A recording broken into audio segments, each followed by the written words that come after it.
It was 2:17 a.m. on the 16th of December. It was a Sunday morning. I leant a little further over the bar counter, now getting frustrated with not having yet been served, because I had very quickly learned that being short, white, and male immediately places you at the bottom of a bartender's agenda. I had been trying and failing to get this guy's attention for about 10 minutes and was not taking lightly to the fact that he served everyone but me. And so just before I got my deep dissatisfied customer voice on, I was stopped, I was saved, I was interrupted by the sweet vociferation of a woman sat beside me, and she said, "Christopher, could you get this guy a drink? He's been waiting a while." And so Christopher trudged over to me and took my order in somewhat begrudging fashion, and if I'm honest, I felt a little emasculated. But I shouldered my pride and turned to the woman at my side and thanked her for her intervention. I did not expect her beauty, but I was nonetheless grateful for it. Her simple response was to tip her drink in my direction and continue spinning her ashtray along the counter. And in that short eternity that it took the barman to organize one flippin' can of Coke, I became somewhat fascinated with this queen of bar politic bureaucracy sat beside me. I leant back against the counter, rolling my gaze around the room in that very motivated way that creepy barfly stalkers do, hoping to just steal a glance, or two, or three. You see, she intrigued me. Her skin, tanned, rich, hazelnut brown, rousing the coffee addict in me to compare her to finely detailed latte art. And she was decorated in dewdrops, an aqua blue bikini covered by a much too large white collared shirt that was open and draped across her small frame. And I could see a tattoo crawling along her torso, but thought more so than to look too long, and so I was interrupted again. A grunt, and then a thud, pff, as a lukewarm Coke was sat down on the counter behind me. And so, my mission now somewhat completed, I suppose, I considered returning to the crowd that had dragged me here while I took Christopher's tip and put it back in my pocket. But then, not feeling too rushed or bothered, I lingered to plot. I waited for boldness to overcome me, as it sometimes did, and then it did, so I returned to the girl at the bar. Now allow me this disclaimer, because I had no more intention, honestly, than a little bit of conversation.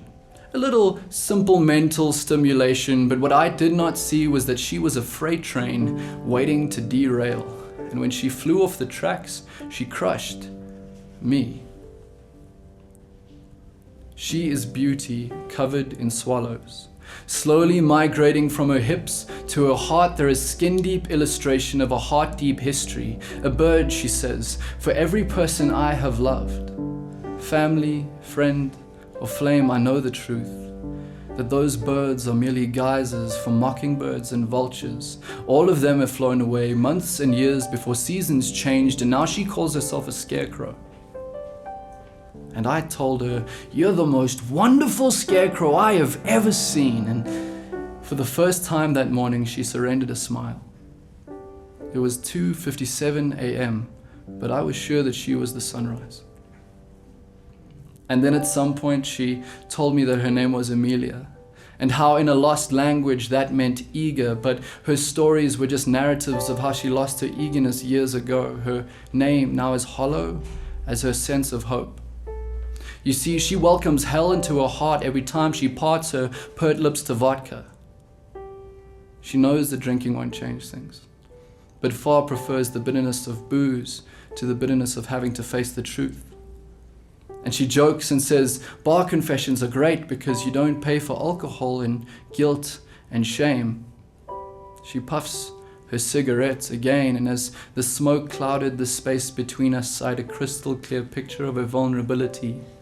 And then, as if she was onto me, she started striking up her facades again, awkwardly saying things to cover the awkward things she'd already said.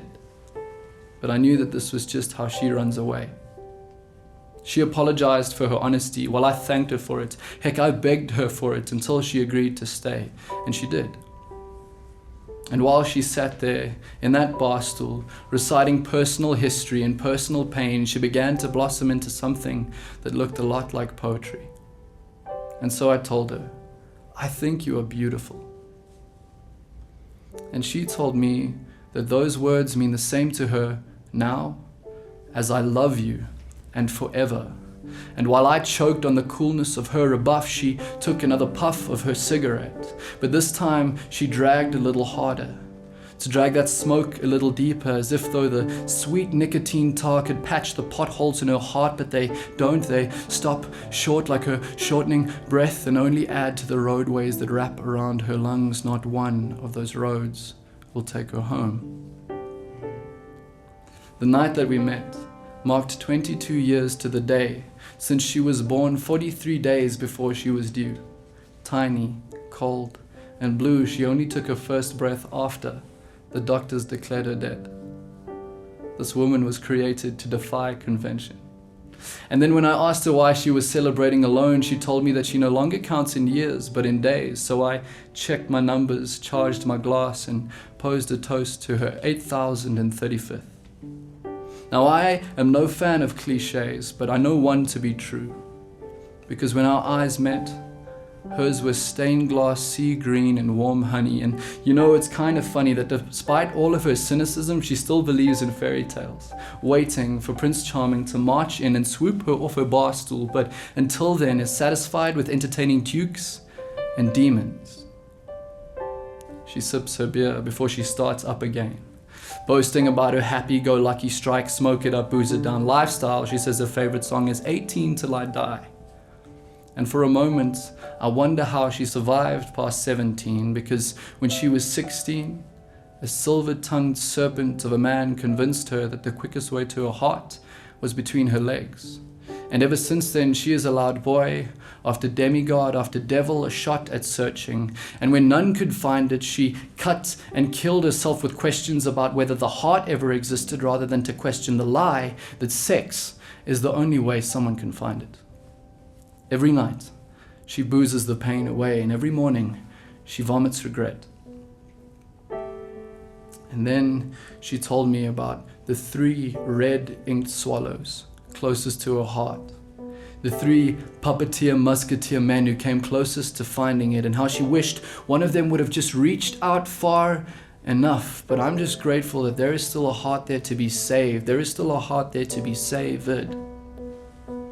And then she was on some trip about how her last relationship ended in a car crash, and how her ex-lover walked away unscathed while she was still lying, dying in broken promises and failed love.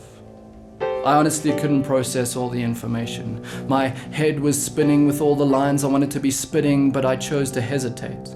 Not out of fear, but to measure anger with love and then somehow package truth. But for now, I chose silence.